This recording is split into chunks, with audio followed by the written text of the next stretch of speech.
श्री गणेशाय नमः। जय श्री कृष्ण। राधे राधे। नमस्कार दोस्तों आप सभी को आने वाली उत्पन्ना एकादशी की हार्दिक शुभकामनाएं। दोस्तों उत्पन्ना एकादशी का व्रत मार्गशीर्ष मास के कृष्ण पक्ष के एकादशी तिथि के दिन रखा जाता है, जिस वजह से इस एकादशी का नाम उत्पन्ना एकादशी पड़ा। दरअसल उत्पन्ना एकादशी के दिन मूल नामक असुर का वध माता एकादशी ने किया था। मार्गशीर्ष मास के कृष्ण पक्ष की एकादशी तिथि के दिन ही माता एकादशी की उत्पत्ति हुई थी, इसीलिए इस एकादशी का अधिक महत्व है। तो आइए दोस्तों इस वीडियो में जानते हैं उत्पन्ना एकादशी व्रत की तारीख, शुभ मुहूर्त, पूजन विधि और महत्व के बारे में। दोस्तों एकादशी व्रत भगवान विष्णु को समर्पित है। एकादशी तिथि पर भगवान विष्णु की विधि विधान से पूजा अर्चना की जाती है। हिंदू पंचांग के अनुसार मार्गशीर्ष मास के कृष्ण पक्ष की एकादशी तिथि को उत्पन्ना एकादशी कहते हैं। यूं तो हर माह 2 एकादशी तिथियां आती है, लेकिन उत्पन्ना एकादशी का खास महत्व है। एकादशी के व्रत को समापन करने को पारण कहते हैं।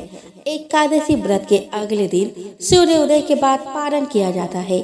एकादशी व्रत का पारण द्वादशी तिथि समाप्त होने से पहले करना बहुत जरूरी होता है। दोस्तों एकादशी तिथि 8 दिसंबर को सुबह 5:06 से प्रारंभ होगी और 9 दिसंबर को सुबह 6:31 पर समाप्त होगी। उदया तिथि में उत्पन्ना एकादशी व्रत 8 दिसंबर को रखा जाएगा। दोस्तों उत्पन्ना एकादशी व्रत का पारण 9 दिसंबर को किया जाएगा। 9 दिसंबर को व्रत पारण का समय दोपहर 1:15 से दोपहर 3:19 तक है। पारण तिथि के दिन हरिवासर समाप्त होने का समय दोपहर 12:41 है। दोस्तों 9 दिसंबर 2023 को वैष्णव उत्पन्ना एकादशी व्रत है। 10 दिसंबर को वैष्णव उत्पन्ना एकादशी व्रत का पारण किया जाएगा। व्रत पारण का शुभ मुहूर्त 10 दिसंबर को सुबह 7:02 से सुबह 7:13 है। पारण तिथि के दिन द्वादशी समाप्त होने का समय सुबह 7:13 है। आइए दोस्तों आप जान लेते हैं उत्पन्ना एकादशी की पूजन विधि के बारे में। तो दोस्तों इस दिन सुबह जल्दी उठकर स्नान आदि से निवृत्त हो जाए। घर के मंदिर में दीप प्रज्वलित करें। भगवान विष्णु का गंगा जल से अभिषेक करें। भगवान विष्णु को पुष्प और तुलसी दल अर्पित करें। अगर संभव हो तो इस दिन व्रत भी रखें। भगवान की आरती करें। भगवान को भोग लगाए। इस बात का विशेष ध्यान रखें कि भगवान को सिर्फ सात्विक चीजों का भोग लगाया जाता है। भगवान विष्णु के भोग में तुलसी को जरूर शामिल करें। ऐसा माना जाता है कि बिना तुलसी के भगवान विष्णु भोग ग्रहण नहीं करते। इस पावन दिन भगवान विष्णु के साथ ही माता लक्ष्मी की पूजा भी करें। इस दिन भगवान का अधिक से अधिक ध्यान करें। दोस्तों कभी कभी एकादशी व्रत लगातार 2 दिनों के लिए हो जाता है। जब एकादशी व्रत 2 दिन होता है तब गृहस्थ लोगों को पहले दिन एकादशी व्रत करना चाहिए। दूसरे दिन यानी दूजी एकादशी को सन्यासियों, विधवाओं और मोक्ष प्राप्ति के इच्छुक श्रद्धालुओं को दूजी एकादशी के दिन व्रत करना चाहिए। जब जब एकादशी व्रत 2 दिन होता है तब तब दूजी एकादशी और वैष्णव एकादशी एक ही दिन होती है।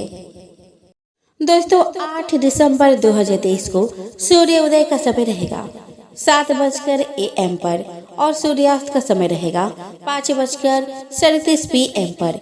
चंद्र उदय का समय रहेगा 8 दिसंबर 2:23 AM पर और चंद्रास्त का समय रहेगा 8 दिसंबर 2:21 PM पर।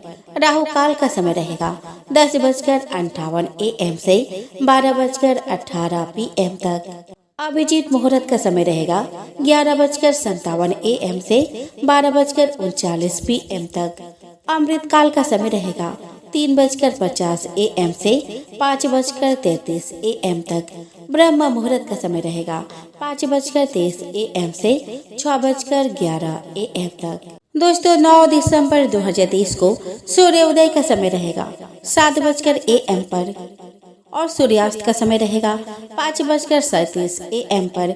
चंद्र उदय का समय रहेगा 3:15 AM पर और चंद्रास्त का समय रहेगा 2:54 PM पर।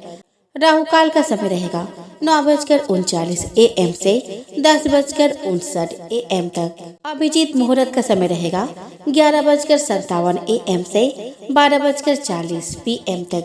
अमृत काल का समय रहेगा 2:37 AM से 4:18 AM तक। ब्रह्म मुहूर्त का समय रहेगा 5:54 AM से 6:11 AM तक। दोस्तों, एकादशी माता की उत्पत्ति भगवान विष्णु के हृदय से हुई है।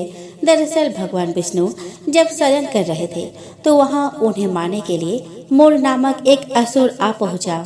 तभी माता उत्पन्ना ने प्रकट होकर उनका वध कर दिया। ऐसी मान्यता है कि उत्पन्ना एकादशी का व्रत रखने से अश्वमेध यज्ञ के समान फल प्राप्त होता है। साथ ही व्रत के दिन दान करने से लाख गुना फल प्राप्त होता है। इस व्रत को करने से भगवान विष्णु के साथ साथ माता लक्ष्मी भी बहुत प्रसन्न होती है।